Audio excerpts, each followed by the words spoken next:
curious explorers and welcome to Magnet Brains where knowledge flows and idea grows। मैं हूँ आपके science educator और आज के लेक्चर में स्टूडेंट्स हम क्लास 7 साइंस का जो हमारा चैप्टर 9 है लाइफ प्रोसेसेस इन एनिमल्स उसमें पढ़ेंगे रेस्पिरेशन इन एनिमल्स और इस लेक्चर में हम ह्यूमन रेस्पिरेशन के बारे में बात करेंगे। इसके पहले के लेक्चर में मैं ऑलरेडी आपको जो है डाइजेशन ह्यूमंस में कैसे होता है, रूमिनेंट्स में कैसे होता है और हमारा जो बर्ड्स हैं उनमें कैसे रेस्पिरेशन होता है वो पढ़ा चुकी हूँ। और अगर आपको वो लेक्चर्स देखने हैं तो उनका लिंक आपको डिस्क्रिप्शन बॉक्स में मिल जाएगा या फिर आप उसको ऊपर आई बटन पे टैप करके भी देख सकते हैं।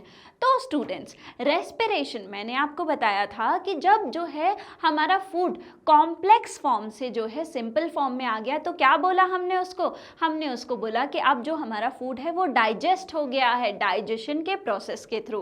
अब जो सिंपलेस्ट फॉर्म में हमारा जो फूड आया है उसमें जो शुगर बना है जो कि ग्लूकोज है, ठीक है, वो ग्लूकोज क्या हो रहा है, जो हम अपना जब सांस लेते हैं, जब हम ब्रीद इन कर रहे हैं तो जो हम ऑक्सीजन जो है खींच रहे हैं, वो ऑक्सीजन जब हमारी बॉडी में जाता है उसके साथ मिलके क्या करता है, वो ग्लूकोज और ये ऑक्सीजन रिएक्शन करते हैं और क्या प्रोड्यूस करते हैं, एनर्जी प्रोड्यूस करते हैं। ठीक है, तो वो जो एनर्जी प्रोड्यूस हुई है वो फिर हमारी बॉडी जो है अपनी फंक्शनिंग के लिए यूटिलाइज करती है और इसी जो एनर्जी प्रोडक्शन हो रही है इसी को हम क्या कहते हैं, इसी को रेस्पिरेशन कहते हैं।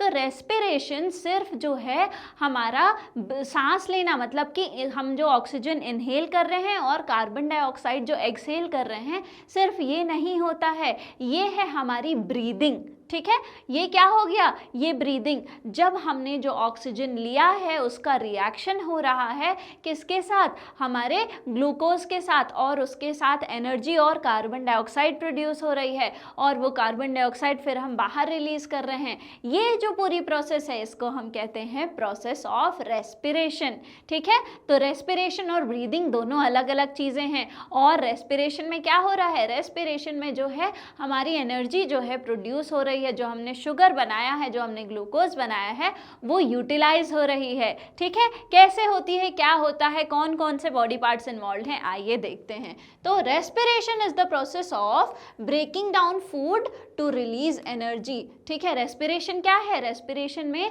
जो फूड का ब्रेक डाउन हो रहा है, जो हमारा डाइजेशन हुआ उसके बाद जो न्यूट्रिएंट्स मिले, वो जो हमारा शुगर मिला उसका क्या हो रहा है, ब्रेक डाउन हो रहा है, किस लिए, एनर्जी रिलीज करने के लिए। और जो सारे लिविंग बींग्स होते हैं वो क्या करते हैं, वो रेस्पिरेशन की प्रोसेस करते हैं। ठीक है, तो ऑल लिविंग बींग्स रेस्पायर। ठीक है, is the process of respiration the same in all animals, क्या सारे ही एनिमल्स में जो है ये जो प्रोसेस ऑफ रेस्पिरेशन है वो सेम होता है। जैसे हमने जो है डाइजेशन पढ़ा था ह्यूमंस के बारे में और फिर हमने देखा कि जो हमारे रूमिनेंट्स हैं, जो हमारी बर्ड्स हैं, उनमें अलग अलग तरीके से डाइजेशन हो रहा है। तो क्या रेस्पिरेशन की बात करें वो भी अलग अलग होता है या सेम होता है, ये भी हम जो है आगे देखेंगे।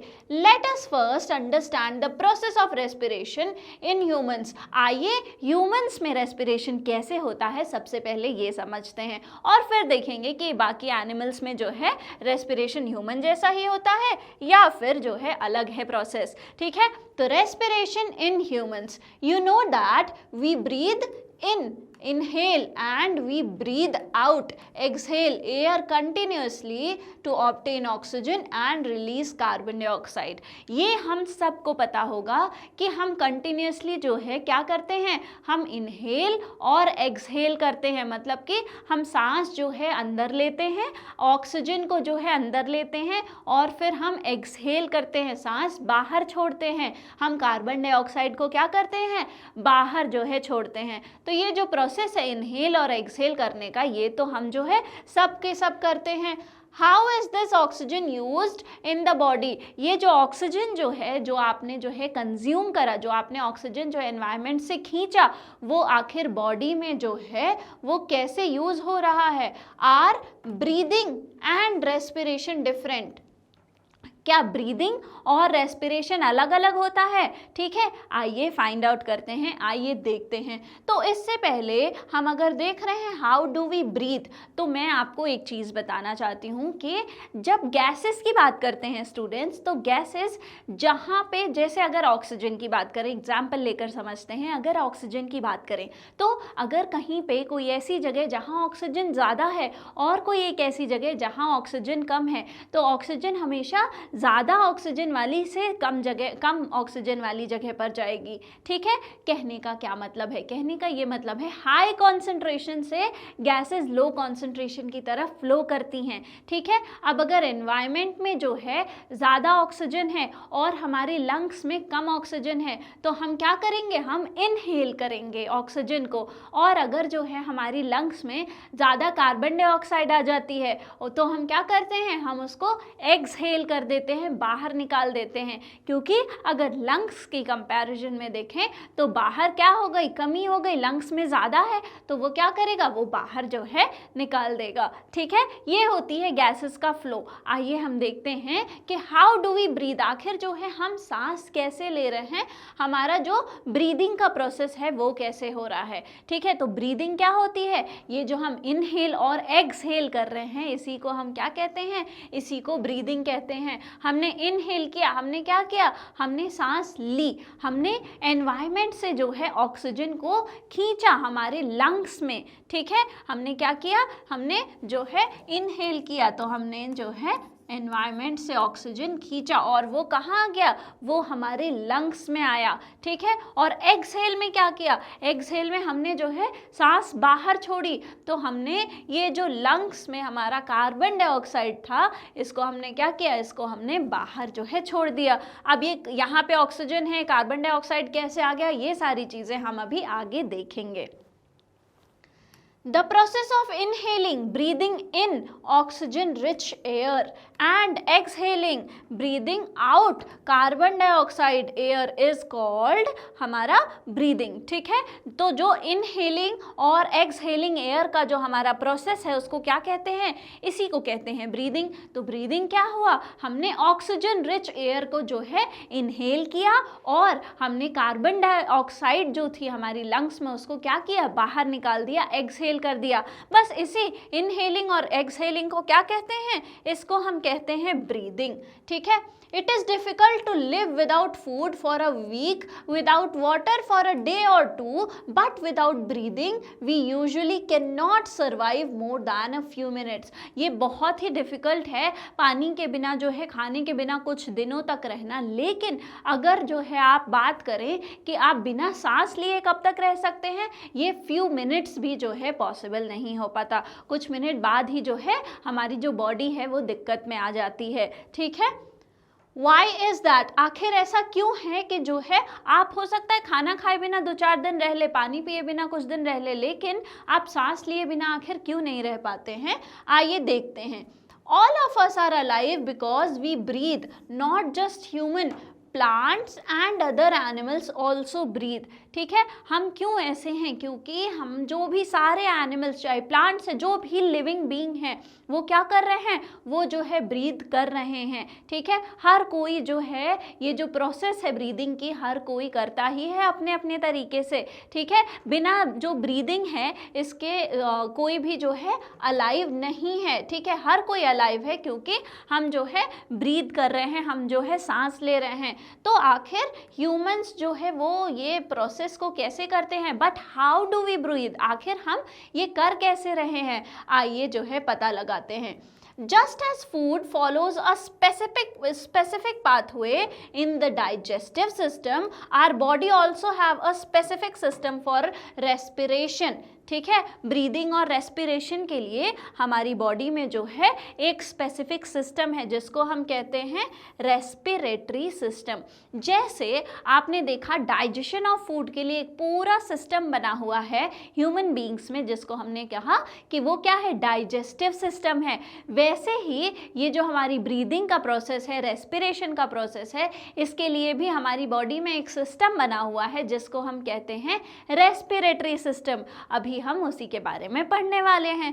ठीक है, the respiratory system consist of various parts as shown in figure 9.8। तो ये जो हमारा फिगर है इसमें पूरा जो है मेंशन्ड है कि रेस्पिरेटरी जो सिस्टम है उसमें कौन कौन से पार्ट्स हैं, क्या क्या है। ठीक है, तो रेस्पिरेटरी सिस्टम कहाँ से शुरू हो रहा है? रेस्पिरेटरी सिस्टम शुरू होता है हमारी नॉस्ट्रल्स से। हमारी जो नॉस्ट्रल्स हैं यहाँ से रेस्पिरेटरी सिस्टम जो है शुरू होता है और उसके बाद जो है उसके अलग अलग जो है पार्ट्स आपको देखने को मिलेंगे। तो आइए मैं आपको जो है रेस्पिरेटरी सिस्टम के सबसे पहले एक एक पार्ट से क्या क्या पार्ट्स हमारी बॉडी के मिलके रेस्पिरेटरी सिस्टम बना रहे हैं, आइए मैं आपको बताती हूँ। In this system, the exchange of gases follows a specific pathway। अब अलग अलग जो पार्ट्स हैं वो क्या कर रहे हैं? वो रेस्पिरेटरी सिस्टम तो बना रहे हैं, साथ ही जो है एक स्पेसिफिक पाथवे भी फॉलो होता है, एक स्पेसिफिक प्रोसेस जो है वो भी फॉलो करती है हमारी बॉडी, और उसके बाद ही जो है ये रेस्पिरेशन और ये जो हमारी ब्रीदिंग का प्रोसेस है वो अच्छे से हो पाता है। जैसे डाइजेशन में हमने क्या देखा था, एक प्रॉपर एलिमेंट्री नाल में जो हमारा फूड था वो मूव कर रहा था और अलग अलग जगह जो है अलग अलग कंपोनेंट्स का डाइजेशन हो रहा था, और फिर जो वेस्ट बचा वो भी हमारी बॉडी से जो है वो बाहर निकल गया था। वैसे ही अगर आप बात करें तो जो एक्सचेंज ऑफ गैसेस है, जो हमारा ब्रीदिंग और रेस्पिरेशन का सिस्टम है, ये भी जो है एक स्पेसिफिक पाथवे फॉलो करता है। This pathway through which the air is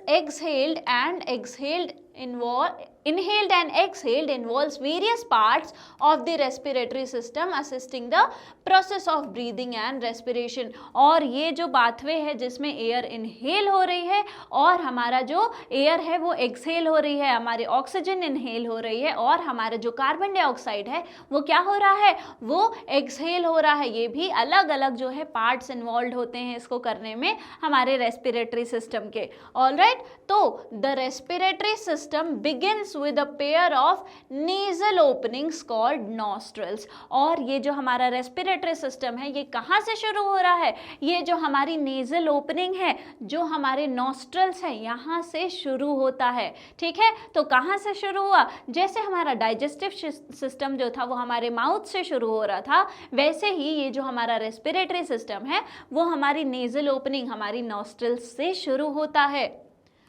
through which we inhale और एक्सहेल एयर। यहीं से क्या करते हैं हम जो एयर है उसको इनहेल करते हैं या फिर हमारी जो कार्बन डाइऑक्साइड है जो हमारी लंग्स में आ जाती है उसको हम यहीं से एक्सहेल करते हैं। ठीक है, तो रेस्पिरेटरी सिस्टम कहाँ से शुरू हुआ? हमारी नॉस्ट्रल्स से।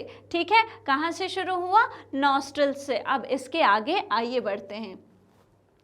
The inhaled air passes into a pair of small passages called nasal passage। ठीक है, तो अब क्या हो रहा है? अब ये जो हमारा हमने एयर इनहेल किया है वो कहाँ गया? ये जो हमारी पैसेज है अब वो यहाँ आ गया। ठीक है, इसको हम क्या कहते हैं? इसको हम नेजल पैसेज कहते हैं। नॉस्ट्रल से वो आगे बढ़ा और कहाँ गया? नेजल पैसेज में। तो हमारा जो एयर है अब वो आगे ट्रैवल कर रहा है। उसको कहाँ तक जाना है? उसको हमारी पूरी लंग्स की ये जो एल्वेलाई, ये जो आपको छोटे छोटे बिल्कुल बलून जैसे स्ट्रक्चर दिख रहे हैं, इसको कहाँ तक आना है? इसको हमारे यहाँ तक आना है। तो नॉस्ट्रल्स से जो है एंटर किया और कहाँ तक पहुँचा? नेजल पैसेज तक जो है हमारा एयर पहुँच चुका है। Have you noticed a tiny particles, tiny hair inside your nostrils? क्या आपने नोटिस किया है कि हम सबके जो नॉस्ट्रल्स होते हैं, हमारी जो नोज होती है उसमें क्या होते हैं? उसमें टाइनी हेयर्स होते हैं। आखिर उनका क्या काम है, वो क्यों होते हैं? आइए देखते हैं। These hair along with mucus, ठीक है, जो हमारी जो नॉस्ट्रल्स होती हैं उसमें टाइनी हेयर होते हैं और थोड़ा सा जो है म्यूकस भी होता है, थोड़ा लिक्विडी मटेरियल भी होता है। आखिर वो किस काम में आता है? ये हेल्प करते हैं डर्ट को जो है ट्रैप करने में, और डर्ट को जो है वो ट्रैप करके फिर क्या करते हैं? अंदर जो है नहीं जाने देते हैं हमारी बॉडी के। ठीक है, तो ये एयर से जो हमने डर्ट को, जो हमारी डस्ट है उसको जो है क्या किया है? हमने इनहेल किया है, उसको क्या करते हैं? रोक लेते हैं, अपने आप में जो है पकड़ लेते हैं। तो सिर्फ क्लीन एयर जो है वो फिल्टर होके हमारी नेज़ल पैसेज में आगे बढ़ जाती है और उसमें जो डर्ट और डस्ट होती है वो क्या होती है, वो यहीं पर जो है ट्रैप होके रह जाती है। ठीक है, तो जो हमने ब्रीद इन करी है एयर, उसकी जो डर्ट पार्टिकल्स हैं, जो डस्ट है, वो आगे नहीं बढ़ पाए।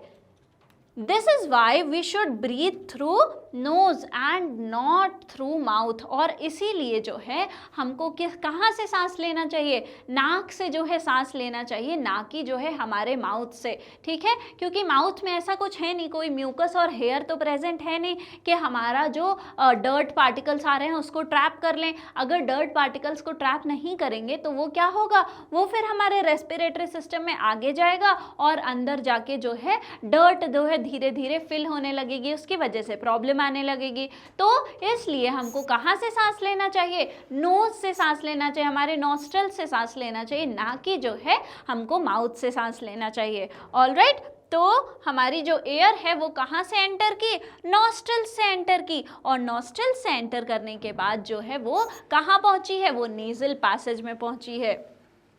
ठीक है, फ्रॉम द नेज़ल पैसेज। अब नेज़ल पैसेज से क्या हुआ, वहां से कहाँ गई, the air reaches our lungs through windpipe. ठीक है, हमने पढ़ा था जब डाइजेशन पढ़ रहे थे फूड पाइप के बारे में, ईसोफेगस को हम क्या कह रहे थे, फूड पाइप। जब हमारा जो है फूड हम उसको अच्छे से च्यू कर ले रहे थे तो हम उस फूड को जो है आगे बढ़ा रहे थे और वो कहाँ जा रहा था, फूड पाइप में। वैसे ही जब हमने सांस खींची तो नॉस्ट्रल से वो जो है एयर अंदर घुसी और फिर नेज़ल पैसेज से कहाँ पहुँची, हमारे विंड पाइप में जो है पहुँच गई। The wind pipe forms two branches bronchi this which enter the two lungs. और ये जो हमारा विंड पाइप है ये क्या करता है, अब ये टू ब्रांचेस बनाएगा। ठीक है, डिवाइड हो जाएगा। आइए इस फिगर से समझते हैं। आप देखेंगे तो ये जो पाइप है जिसके अराउंड ऐसे रिंग्स लगे हुए हैं, ठीक है, आप देखेंगे तो इसके अराउंड ऐसे रिंग्स लगे हुए हैं। इस पिक्चर में ये जो पाइप है ये हमारा विंड पाइप है। इसको हम क्या कहते हैं, इसको हम ट्रेकिया कहते हैं। क्या कहते हैं, ट्रेकिया। ठीक है, और ये जो ट्रेकिया है यही हमारी विंड पाइप है। तो नेज़ल पैसेज से कहाँ पहुँचा, विंड पाइप में पहुँचा, और विंड पाइप जो है वो फर्दर आगे जाके जो है डिवाइड हो गई टू पार्ट्स में। ठीक है, क्योंकि हमारे पास टू लंग्स हैं। कितने लंग हैं हमारे पास, एक पेयर ऑफ लंग हैं या फिर दो लंग्स हैं, तो उन दोनों में ही जाना है। तो पहले हमारी जो विंड पाइप है वो सीधा गई और फिर वो दोनों लंग्स में जो है डिवाइड हो गई, बाइफरकेट हो गई। ठीक है, तो यहाँ पे आप जब देखेंगे तो ये जो हमारी ट्रेकिया थी, जो हमारी पाइप थी विंड पाइप, वो क्या हो गई, वो डिवाइड हो गई, और ये डिवाइड होके जो है दो ब्रोंकाई में डिवाइड हो गई। ठीक है, इसको हमने क्या कहा, इसको हमने कहा ब्रोंकाई। ठीक है, तो दो ब्रोंकाई में ये जो है डिवाइड हो गई। यहाँ पे प्लूरल में जो है हमारे, यहाँ पे सिंगुलर में जो है ब्रोंकस दिया हुआ है। तो क्या हो गया, हमारा जो विंड पाइप था वो अब क्या हो गया, उसकी दो ब्रांचेस हो गई, वो दोनों अपनी अपनी लंग्स में चली गई। ठीक है, विच एंटर द टू लंग्स, और वो जो हमारी दो ब्रोंकाई थी, दो ब्रांचेस थी, वो अपनी अपनी लंग्स में चली गई हैं। इन द लंग्स, अब लंग्स में जाने के बाद आखिर वो जो दो ब्रांचेस थी उनके साथ क्या हुआ, आइए वो देखते हैं। सबसे पहले कहाँ से चले थे हम चले थे नॉस्ट्रल से। नॉस्ट्रल से जो हमारी एयर है वो अंदर गई, वो नेज़ल पैसेज में जो है एयर आगे बढ़ी, फिर कहाँ आई, हमारी विंड पाइप में आई जिसको हमने ट्रेकिया बोला, और फिर वो ट्रेकिया जो है आगे बढ़ के डिवाइड हो गई दो ब्रांचेस में, और उन दो ब्रांचेस को हमने क्या बोला, ब्रोंकाई बोला, और वो दो ब्रांचेस अपनी अपनी लंग्स में जो है वो चली गई हैं। अब क्या हुआ, आइए वो देखते हैं। These branches further divide into smaller and finer branches called bronchioles that end in the small balloon-like sacs called alveoli।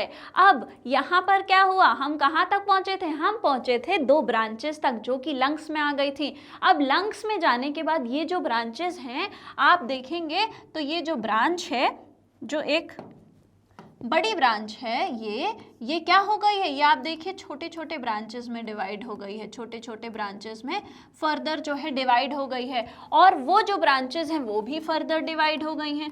आप पिक्चर देखिए, ये जो ब्रांचेस हैं वो कितने ज़्यादा अब डिवाइड हो गए हैं अंदर जाके, बिल्कुल जो है ऐसा लग रहा है जैसे कोई पेड़ है और उसकी झाड़ियाँ कितनी सारी जो है डिवाइड होके निकल गई हैं। ठीक है, तो क्या हुआ, ये जो ब्रांचेस हैं ये डिवाइड हो गए। अब स्टूडेंट्स, अब ये जो ब्रांचेस डिवाइड हुए इनको हम क्या बोल रहे हैं, जो दो ब्रांच थी, जो दो मेन ब्रांच थी उसको हमने ब्रोंकाई बोला था, इनको बोलेंगे ब्रोंकियोल्स। ठीक है, क्या बोलेंगे, ब्रोंकियोल्स। तो ये जो ब्रोंकियोल्स हैं इनका एंड कहाँ होता है, इनका एंड होता है हमारी एल्वियोलाई पर। ठीक है, बलून जैसे जो है, अगर ये हमारी एक ब्रोंकाई है तो यहाँ पर एक बलून जैसा स्ट्रक्चर होता है, इसमें और भी बहुत सारी ब्रांचेस निकली हैं, हर जो हमारी ब्रोंकाई है उसके एंड पे एक बलून जैसा क्या है, एक बलून जैसा स्ट्रक्चर है, और वो बलून जैसे स्ट्रक्चर को हम क्या कह रहे हैं, उसको हम कहते हैं एल्वियोलाई।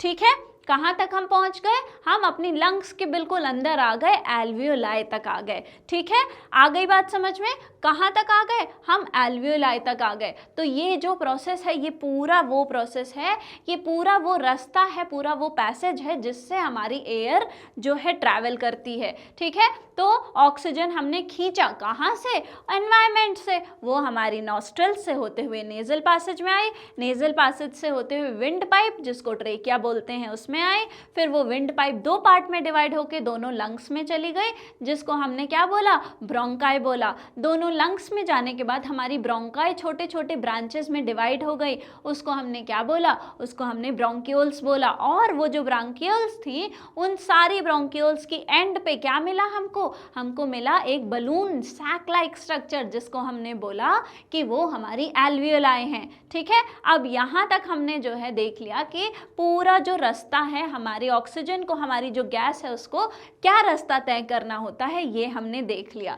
ठीक है, तो our lungs are protected by rib cage, और हमारी जो लंग है वो आपके रिब केज, जो हमारी रिब्स होती हैं, जो हमारी रिब्स होती हैं यहाँ पर। ठीक है, अब ये जो आप पिक्चर देख रहे हैं स्टूडेंट्स, यहाँ पर क्या है, ये जो दिख रहा है आपको ये ऐसे रिब्स हैं। ठीक है, ये हमारी जो रिब्स हैं वो हैं। ठीक है, तो रिब्स से क्या होती हैं, रिब्स से जो है हमारी लंग्स प्रोटेक्टेड होती हैं सो दैट ये कोलैप्स नहीं हो जाए। ठीक है, कोई भी जो है अगर बाहर से कभी कोई इंजरी वगैरह हो रही है तो पहले रिब्स जो हैं वो हमारी लंग्स को क्या करती हैं, प्रोटेक्ट करके रखती हैं। तो रिब केज जो है क्या कर रहा है, रिब केज जो है हमारी लंग्स को प्रोटेक्ट करता है, उसको पूरा एक केज के अंदर जो है सेफ्टी में बिल्कुल रखता है। ठीक है, आप देखिए ये जो वाइट कलर की हमारी,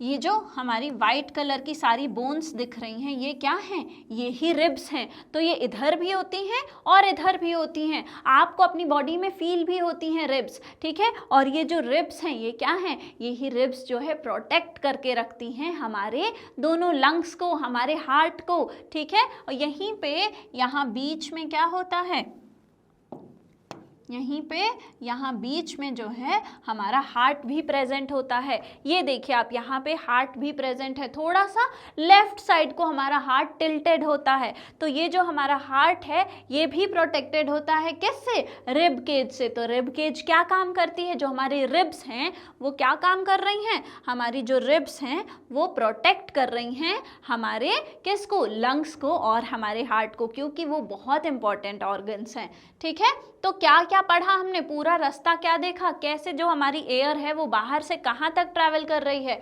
वो नॉस्ट्रल्स में आई, फिर नेजल कैविटी में आई। ठीक है, नॉस्ट्रल से नेजल कैविटी वही नेजल पैसेज में आई, वहाँ से ट्रेकिया में आई। ट्रेकिया क्या है, हमारा विंड पाइप है। ठीक है। उसके बाद ब्रोंकाई में आई, वो जो ब्रांच दो मेजर ब्रांच जो है वो डिवाइड हुई थी।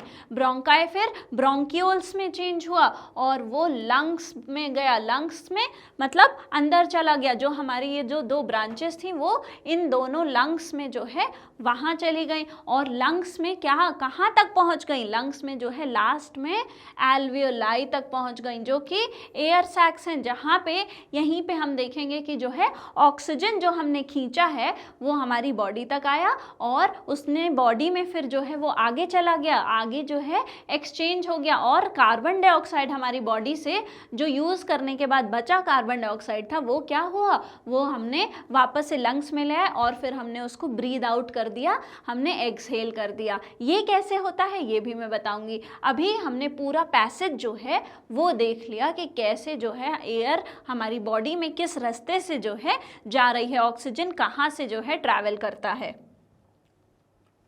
ठीक है, तो साइंस एंड सोसाइटी में क्या देखेंगे? आइए हम देखते हैं कि थोड़े बहुत रेस्पिरेटरी डिजीजेस कैसे हो जाते हैं। While a lot of dust is filtered out from the inhaled air, often small infectious particles can get through the lungs. अब यहाँ पर क्या है? यहाँ पर बहुत सारी जो हमारी डस्ट है वो क्या हो जाती है?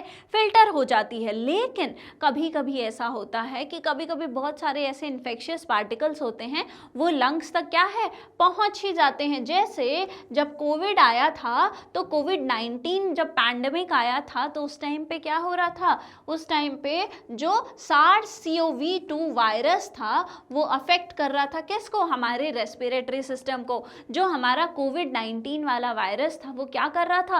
वो बहुत ही सीवियरली जो है हमारे रेस्पिरेटरी सिस्टम को अफेक्ट कर रहा था और जब रेस्पिरेटरी सिस्टम अफेक्ट हो रहा था इसीलिए लोगों को जो है सांस लेने में प्रॉब्लम आ रही थी। उनका जो चेस्ट एक्सरे देखा जा रहा था उसमें जो है पूरी फुलफिल हो जा रही थी, हमारी जो सैक्स हैं जो हमारी एल्वेलाई हैं वो अच्छे से काम नहीं कर पा रही थी, इसीलिए जो है बहुत ज़्यादा ब्रीदिंग ट्रबल्स आ रही थी। और रेस्पिरेटरी सिस्टम जब अफेक्ट हुआ तो ब्रीदिंग डिफ़िकल्टीज देखने को मिली और सीरियस जो है लंग प्रॉब्लम्स भी देखने को मिले। तो भले ही जो डस्ट है वो जो है रह जाती है, जो मतलब पहले ही जो है फिल्टर हो जाती है, लेकिन कभी कभी ऐसा होता है कि वो बहुत ही सीवियरली जाके हमारे लंग्स को डिस्टर्ब कर देती है। और उसका एक एग्जाम्पल हमने अपनी पैंडेमिक में देखा था, कोविड-19 की पैंडेमिक में, कि कैसे SARS-CoV-2 वायरस जो था उसने कैसे अफेक्ट किया था। ठीक है, तो अब जो हमने ब्रीदिंग का पूरा पैसेज देख लिया कि जब हम ब्रीद इन कर रहे हैं तो किस किस रास्ते से होते हुए हमारा जो है ऑक्सीजन अंदर आ रहा है वो देख लिया है। तो आइए उससे रिलेटेड एक जो है एक्टिविटी भी कि मैकेनिज्म क्या है, आखिर ब्रीदिंग कैसे हो रही है, उससे रिलेटेड आइए एक एक्टिविटी परफॉर्म करके भी देख लेते हैं और फिर उसकी पूरी इमेज जो है वो हमेशा के लिए हमारे दिमाग में बन जाएगी। ठीक है, तो एक सिंपल मॉडल बनाते हैं। आइए पहले ये जो मॉडल है उसको बनाते हैं, फिर देखते हैं आखिर ये कहने की क्या कोशिश कर रहा है, समझना क्या है यहाँ पर।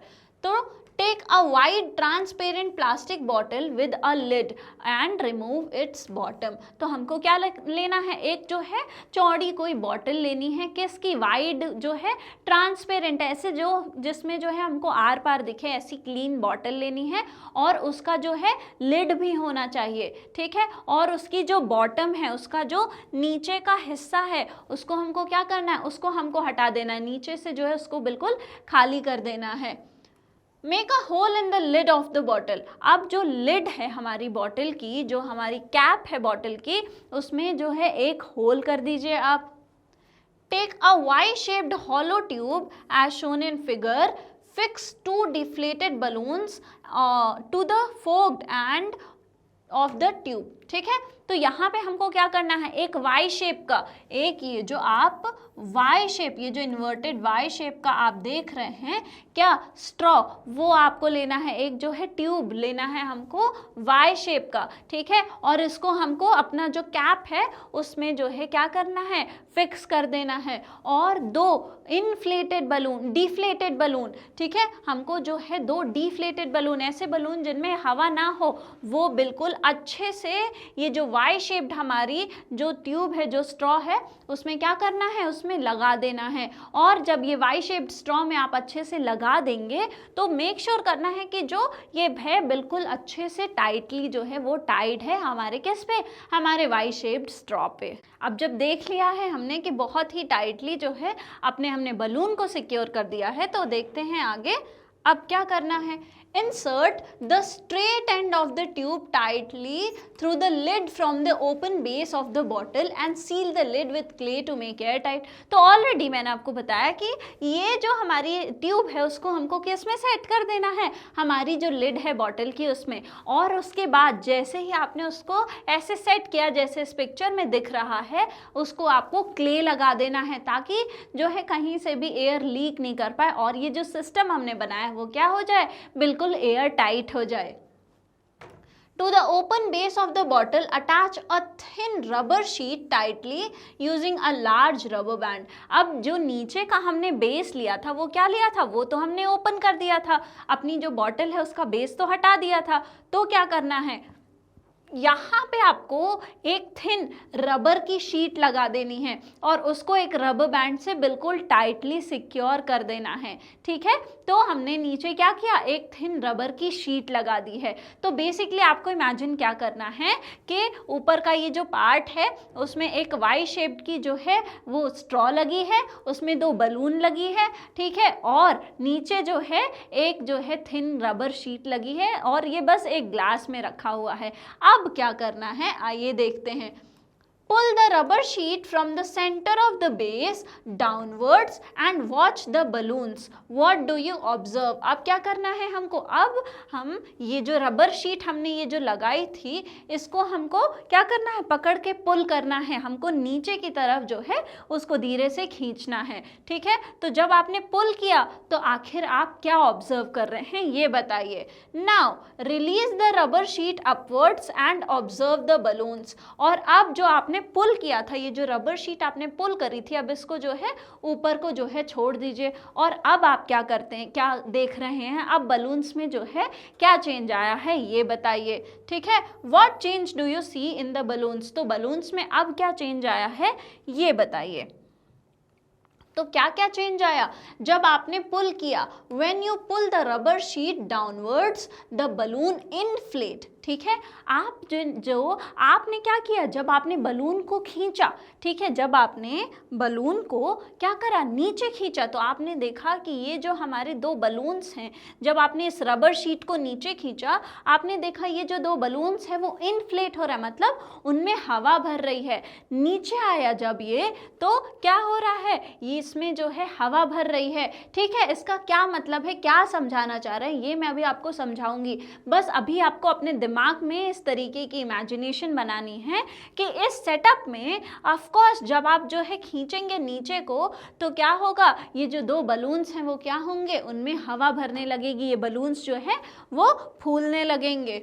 Conversely, when you release the rubber sheet upwards, the balloons deflate। और जब आप वो जो आपने नीचे की रबर शीट को खींचा था, जब आप उसको वापस छोड़ देंगे तो वो जो बलून्स हैं अंदर वाले दोनों वो भी क्या हो जाएंगे, वो वापस से डिफ्लेट हो जाएंगे, उनकी हवा जो है वो वापस से निकल जाएगी। ठीक है, when you breathe in, inhale, your chest expands and the ribs move upward and outwards। ठीक है, तो जब आप सांस लेते हैं, जो पहला जब हम पुल कर रहे थे वो क्या रिजेंबल कर रहा था, वो ये रिजेंबल कर रहा था कि आप सांस जो है वो खींच रहे हैं। ठीक है, आपने जो है उसको जब नीचे पुल किया तो बलून्स बड़े हो गए, मतलब कि एयर जो है वो फिल हो गई, किसमें, हमारे जो एयर सैक्स हैं, जो एल्वेलाई है उसमें, हमारे जो लंग्स हैं उसमें आके हवा भर गई।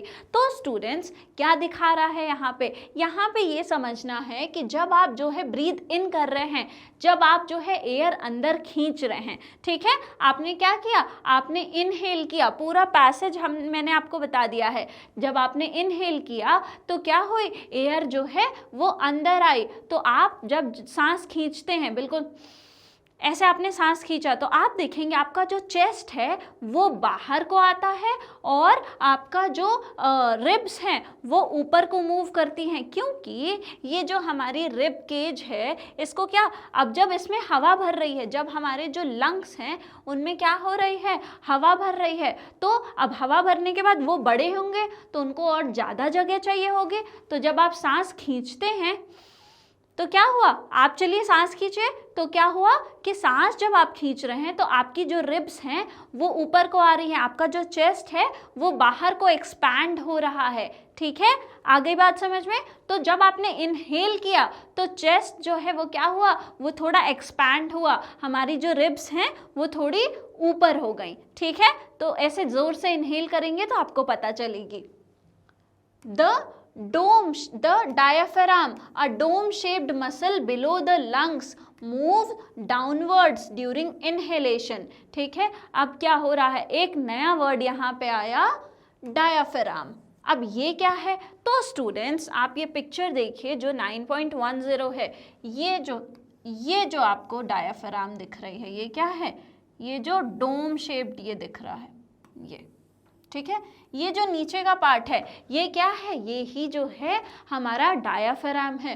तो ये जो डोम शेप्ड मसल है जो बिल्कुल लंग्स के नीचे होती है, ये हमारी क्या है, ये डायाफ्राम है। यहाँ पे आपके 2 लंग्स हैं। ठीक है, और ये किस में बंद हैं, ये रिब्स में बंद हैं, रिब केज के अंदर जो है प्रोटेक्टेड हैं। तो ये जो हमारी डायाफ्राम है ये क्या है, ये एक डोम शेप्ड मसल है जो नीचे है। तो हमारा जो ये रिब केज है उसके अंदर क्या है, उसके अंदर साइड से जो है प्रोटेक्शन कौन दे रखा है, किसने, हमारे लंग्स को साइड से प्रोटेक्शन दे रखा है हमारा जो है रिब केज ने। और हमारे लंग्स के नीचे क्या है, एक डोम शेप्ड का, डोम मतलब ऐसा, जैसे आप जो है ताजमहल के ऊपर डोम देखते हैं वैसा, तो वो जो शेप है उसको हम कहते हैं डोम शेप। तो ऐसा हमारा क्या प्रेजेंट होता है, ऐसा हमारा प्रेजेंट होता है एक मसल जिसको हम डायाफ्राम कहते हैं। तो दोनों लंग्स के नीचे ये जो प्रेजेंट है मसल, ये जो आपको मसल दिख रही है,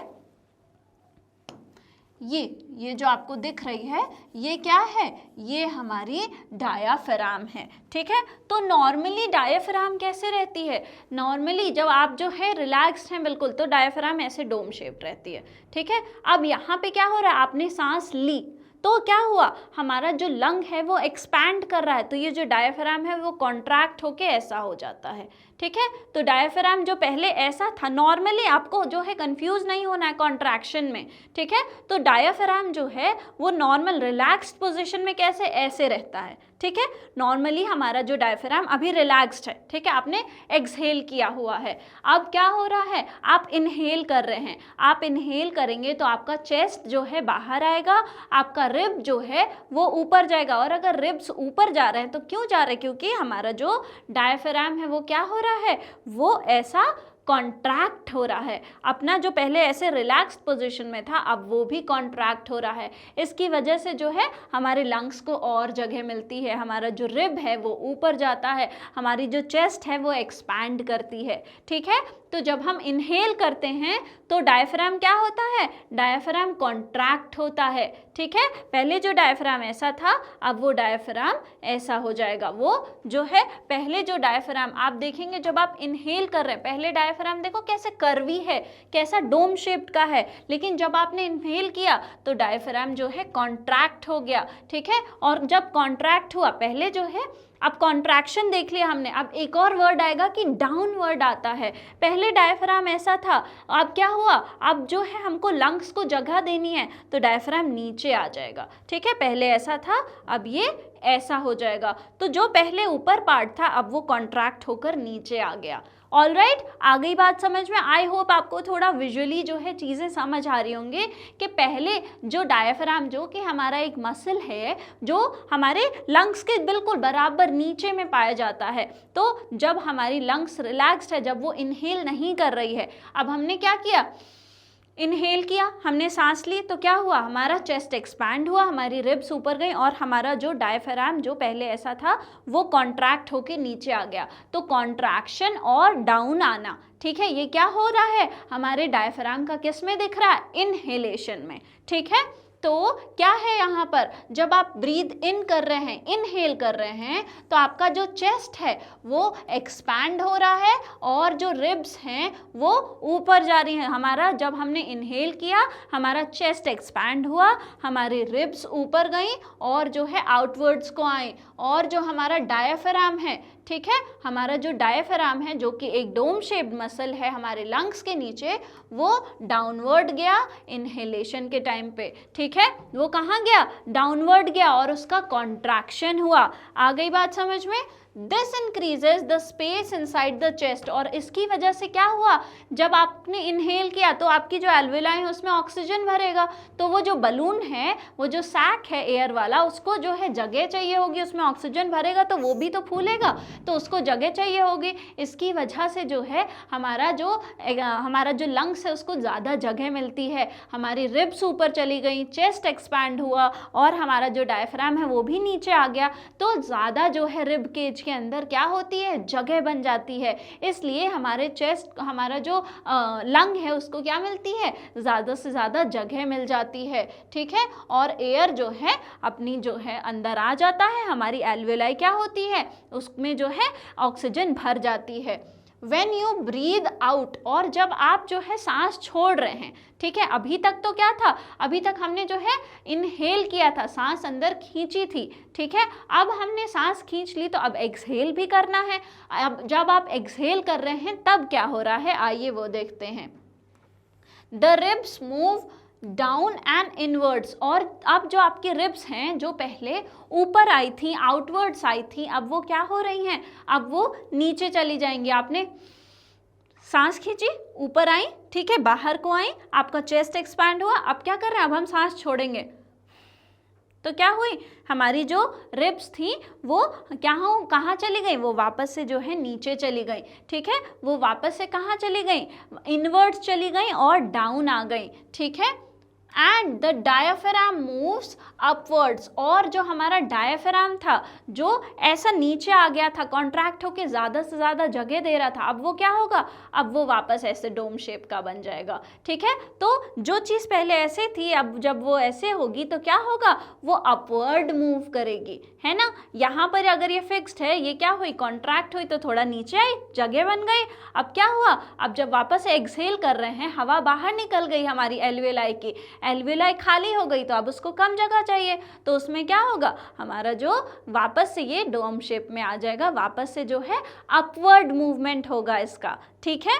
तो क्या हुआ, हमारा जो डायफ्राम था वो कहाँ मूव कर गया, वो अपवर्ड मूव कर गया, reducing the space and pushing air out of the lungs, और इसकी वजह से क्या हुआ, स्पेस जो है वो रिड्यूस हो गया और जो हमारी लंग्स में अब हमारा ऑक्सीजन आ गया उसको हमने बॉडी में दे दिया। अब कहाँ क्या भरा है, वहाँ पर, वहाँ कार्बन डाइऑक्साइड भरा है, उसको बाहर भी तो निकालना है। तो जो हम सांस छोड़ते हैं वो इसीलिए होता है क्योंकि वहाँ पे स्पेस कम हो गई है, तो जो हमारा एयर है वो क्या होता है, वो बाहर निकल जाता है, वो बाहर को पुश हो जाता है। आ गई बात समझ में कि इनहेलेशन और एक्सहेलेशन में क्या हो रहा है। आई होप जो है अब आपको समझ आ गया होगा। जब आपने सांस अंदर खींची तो क्या हुआ, हमको अब ज़्यादा जगह चाहिए क्योंकि हवा जाके अब भरेगी हमारी एल्वेलाई में, तो जब एल्वेलाई में हवा भर रही है तो वो क्या करेगी, उसको ज़्यादा जगह चाहिए होगी, तो ज़्यादा जगह के लिए हमारी जो चेस्ट है वो क्या होती है, एक्सपैंड होती है, हमारे जो रिब्स हैं वो थोड़ा अपवर्ड और आउटवर्ड को चले जाते हैं और हमारा जो डोम शेप का मसल है डायफ्राम वो क्या होता है, वो कॉन्ट्रैक्ट होके डाउन आ जाता है, इससे जो है ज़्यादा जगह मिलती है।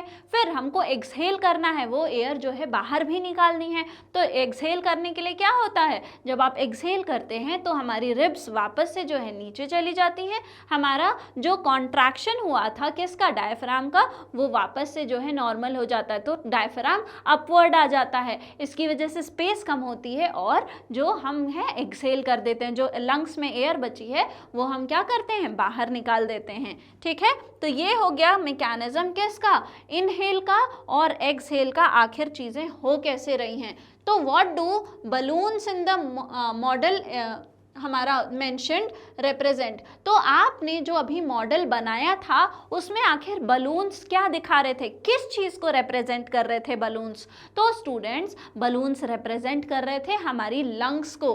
ठीक है, balloons represent the lungs, what does the rubber sheet present, और वो जो हमारा जो बॉक्स था, जो हमने बॉटल ली थी, उसके नीचे जो रबर शीट लगाया था जिसको पुल कर रहे थे, वो जो रबर शीट थी वो क्या दिखा रही थी, वो क्या रिप्रेजेंट कर रही थी? जो हमारी रबर शीट थी वो हमारे डायाफ्राम को रिप्रेजेंट कर रही थी। आगे बात समझ में? तो यहाँ पे जो हमारी फिगर है आप उसमें देखेंगे तो ये जो हमारे बलून्स थे वो क्या रिप्रेजेंट कर रहे थे? हमारे बलून्स हमारे लंग्स को रिप्रेजेंट कर रहे थे।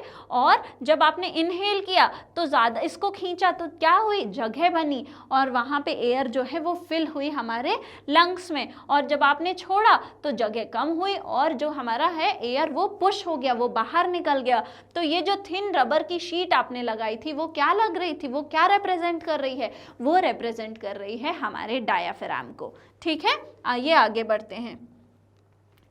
अब साइंस एंड सोसाइटी में आज हम देखेंगे कि कैसे जो है पुराने टाइम से योगा वगैरह में हमारी जो ब्रीदिंग एक्सरसाइजेज जो हैं वो सब होती चली जा रही हैं।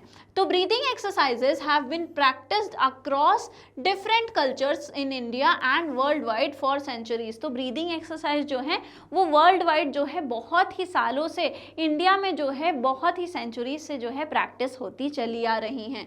Pranayam is well known for improving respiratory health, mind relaxation and concentration। तो एक जो हमारी ब्रीदिंग एक्सरसाइज है जिसका नाम है प्राणायाम, वो बहुत ही ज़्यादा इंपॉर्टेंट होती है कॉन्सेंट्रेशन मेंटेन करने के लिए, मेंटल हेल्थ मेंटेन करने के लिए, साथ ही साथ हमारे रेस्पिरेटरी जो हेल्थ है उसके लिए ये बहुत ही अच्छी मानी जाती है। In Ladakh people practice Tummo breathing, Tamo breathing, a technique that improves lung function and helps keep the body warm even in cold weather। ठीक है, तो आप अगर नोटिस करेंगे, अगर आपको पता होगी या फिर मैं आपको बता रही हूँ कि लद्दाख में क्या होता है, लद्दाख के जो लोग होते हैं वो ब्रीदिंग एक्सरसाइज करते हैं जिसका नाम है टमो ब्रीदिंग। अब टमो ब्रीदिंग में क्या हो रहा है, ये भी एक ब्रीदिंग एक्सरसाइज है जिसमें लंग का जो फंक्शन होता है वो इम्प्रूव होता है और हमारी जो बॉडी है, क्योंकि लद्दाख में बहुत ठंड पड़ती है, तो टमो ब्रीदिंग से क्या होती है, हमारी बॉडी जो है वो भी गर्म रहती है, वार्मथ जो है बॉडी की वो मेंटेन रहती है कोल्ड वेदर में भी, इसलिए वहाँ के लोग टमो ब्रीदिंग एक्सरसाइज को प्रैक्टिस करते हैं। Similarly deep breathing techniques are used to promote well being. और आप जो है गहरी जो सांसें लेने का तरीका होता है, सुबह सुबह आप जब एक्सरसाइज करें तो उसमें क्या होती है कि 5-10 मिनट जो है अच्छी गहरी गहरी सांसें लेनी चाहिए हमको। तो उससे क्या होती है, उससे हमारी जो है रेस्पिरेटरी हेल्थ इम्प्रूव्ड होती है और उससे हमारी जो वेलबींग है वो मेंटेन रहती है। ठीक है, some traditions combine deep breathing with chanting using rhythmic breath control to enhance relaxation and mental clarity. तो कुछ ट्रेडिशंस में क्या होता है कि ये जो डीप ब्रीदिंग एक्सरसाइजेज हैं इनके साथ साथ जो है कुछ चीज़ें, कुछ मंत्र चैंट करना, ऐसी ट्रेडिशनल चीज़ों को जो है क्या किया गया है, इनकॉर्पोरेट कर दिया गया है एक साथ। रिदमिक जो है हमारी ब्रीदिंग टेक्निक्स को डेवलप कर लिया गया है। इससे क्या होती हैं, इससे जो है हमारा ट्रेडिशन भी फॉलो हो रहा है, रेस्पिरेटरी हेल्थ भी जो है वो भी इम्प्रूव हो रही है और ये बहुत ही इंपॉर्टेंट है हमारे फिजिकल और हमारी जो है मेंटल हेल्थ के लिए। ऑलराइट, तो ये आज हमने देखा साइंस एंड सोसाइटी में कि हेल्दी लाइफ के लिए ब्रीदिंग एक्सरसाइजेज लोग प्रैक्टिस करते हैं जो कि बहुत इंपॉर्टेंट होती है।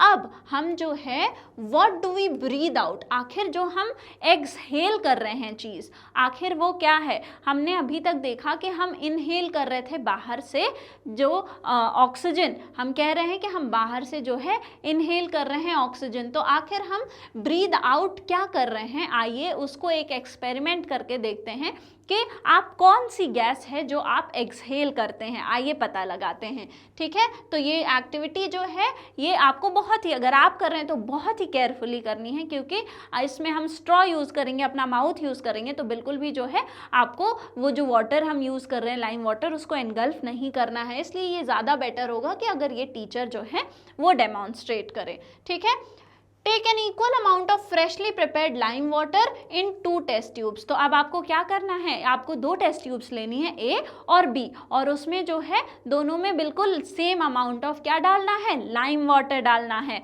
ठीक है,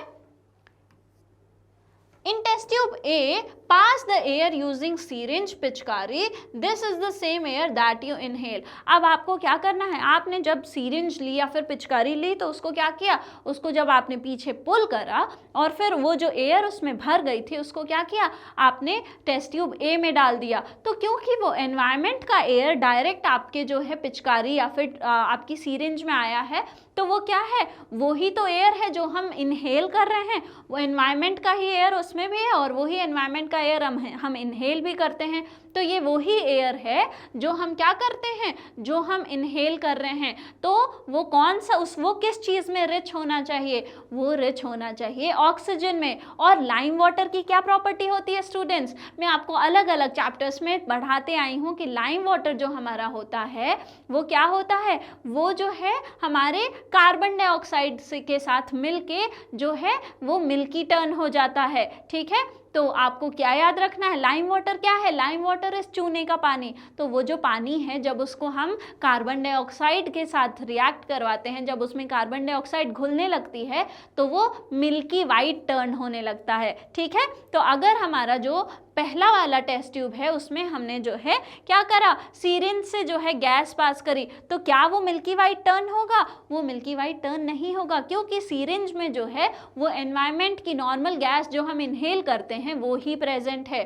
In test tube B, repeatedly blow air through your mouth into the lime water using a straw। तो टेस्ट ट्यूब B में आपको क्या करना है, आपको एक स्ट्रॉ लेनी है और बहुत केयरफुली बार बार आपको जो है उसमें एक्सहेल करना है, उसको गलती से भी इनहेल नहीं करना है, उसको एक्सहेल करना है, उसमें जो है आपको सांस छोड़नी है। ठीक है, do you observe any change in the colour of the lime water. तो क्या जो आपका लाइम वाटर है, क्या आपको इन दोनों में से किसी केस में उसका कलर जो है चेंज होता हुआ दिख रहा है। The lime water in test tube B turns milky. और अब आप नोटिस करेंगे कि जो lime water test tube B में रखा था वो क्या हो रहा है, वो मिल्की टर्न हो रहा है। But lime water in test tube A does not. लेकिन जो लाइम वाटर है हमारे फर्स्ट टेस्ट ट्यूब में वो चेंज नहीं हो रहा है। What does this indicate? आखिर ये आपको क्या दिखा रहा है, ये हमको ये दिखा रहा है कि जो गैस हम एक्सहेल कर रहे हैं वो क्या है, वो कार्बन डाइऑक्साइड है। इसीलिए जब हमने स्ट्रॉ से फूंका किसमें, हमारी लाइम वाटर में, तो हमारे माउथ से जो है एक्सहेल होके कार्बन डाइऑक्साइड गई और कार्बन डाइऑक्साइड जब हमारी मिक्स होती है लाइम वाटर के साथ तो लाइम वाटर मिल्की टर्न हो जाता है। ठीक है, lime water turns milky when it reacts with carbon dioxide. Lime water carbon dioxide के साथ मिल्की टर्न हो जाता है। Therefore this indicates that the exhaled air contains more carbon dioxide than the air we inhale. तो यहाँ से हमको क्या पता चलता है, यहाँ से ये पता चलता है कि जो एयर हमने एक्सहेल करा है वो जो है ज़्यादा रिच इन कार्बन डाइऑक्साइड है दैन द एयर जो हम इनहेल कर रहे हैं। ठीक है, तो पहला जो नॉर्मल एनवायरनमेंट का एयर है जो हम इनहेल करते हैं उसको हमने सीरिंज से डाला था, लाइम वाटर मिल्की टर्न नहीं हुआ, इसका मतलब उसमें जो है हमारा कार्बन डाइऑक्साइड बहुत कम अमाउंट में है, इतना नहीं है कि ट्रेस हो पाए। और जो हमने जब फूंका, रिपीटेडली फूंका हमने दूसरे लाइम वाटर में, तो वहाँ से उसको जो पता चला, क्या पता चला कि जो हम एयर एक्सहेल कर रहे हैं वो जो है लाइम वाटर को मिल्की टर्न कर रहा है। ये बता रहा है कि कार्बन डाइऑक्साइड जो है आप एक्सहेल कर रहे हैं, तो जो एयर आप एक्सहेल करते हैं वो क्या है, रिच इन कार्बन डाइऑक्साइड है। ठीक है, तो इस एक्सपेरिमेंट से हमको ये समझ आया। अब ये जो हम देख रहे हैं कि हमने जो है सांस ली तो ऑक्सीजन की ली और सांस छोड़ी तो हमने किसकी छोड़ी, कार्बन डाइऑक्साइड की। तो आखिर जब हमने ऑक्सीजन खींचा था तो कार्बन डाइऑक्साइड कहाँ से आया, ये एक्सचेंज ऑफ गैसेस आखिर कैसे हुआ, आइए हम वो पता लगाते हैं। ठीक है, How does the exchange of gases happen? तो आखिर exchange of gases आखिर ये हो कैसे रहे हैं, इसके बारे में आइए जानते हैं। Through the process of breathing, fresh air from outside enters the lungs and fills the alveoli। ये हमने मैकेनिज्म अभी तक पढ़ लिया है कि ब्रीदिंग का मैकेनिज्म कैसे हो रहा था। ब्रीदिंग में हमने जो है सांस ली, वो नेजल कैविटी से अंदर गई, नेजल पैसेज से ट्रेकिया में आई, जो विंड पाइप है वो डिवाइड हुई 2 पार्ट्स में, जो कि हमारी ब्रोंकाई है, और लंग्स में चली गई, और अपने अपने लंग्स में ब्रोंकाई फिर डिवाइड हुई, किस में, ब्रोंक्यूल्स में, और उसके एंड पे थी एक सैक लाइक स्ट्रक्चर जिसको हमने एल्वियोलाई बोला।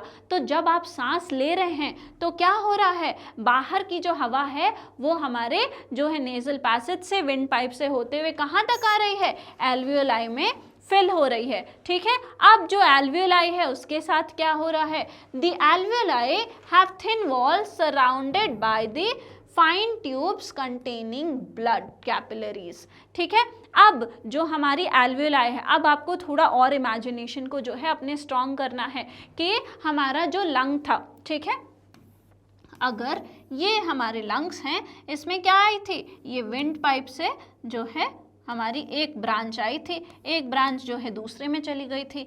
यहाँ पे जब ये ब्रांच अलग अलग डिवाइड हुई थी तो सब में क्या थे, लास्ट में एल्वियोलाई थे। ठीक है, अब ये जो एल्वियोलाई होती है, ये जो हमारी एल्वियोलाई है, ये जो पिक्चर आपको दिख रही है, ये क्या है, ये एक एल्वियोलाई की है। ठीक है, ये जो पिंक पार्ट आपको दिख रहा है ये क्या है, ये एक एल्वियोलाई है। तो अगर ये एक एल्वियोलाई है तो इसके ऊपर पूरे में क्या है, पूरे में जो है आपको कैपिलरीज मिलेंगी। कैपिलरीज क्या होती हैं, प्लीज ट्राई टू अंडरस्टैंड कि जो एल्वियोलाई है उसकी वॉल्स जो हैं वो थिन है। ठीक है, एल्वियोलाई जो है उसकी वॉल, अगर आपको यहाँ से, अगर मेरे पास कोई एक बहुत ही बारीक कपड़ा है, उससे अगर मैं फूकूंगी तो हमारा जो गैस है वो उस तरफ जो है जाएगी, और वहाँ से जो है कोई फूकेगा तो गैस हमारी तरफ आएगी।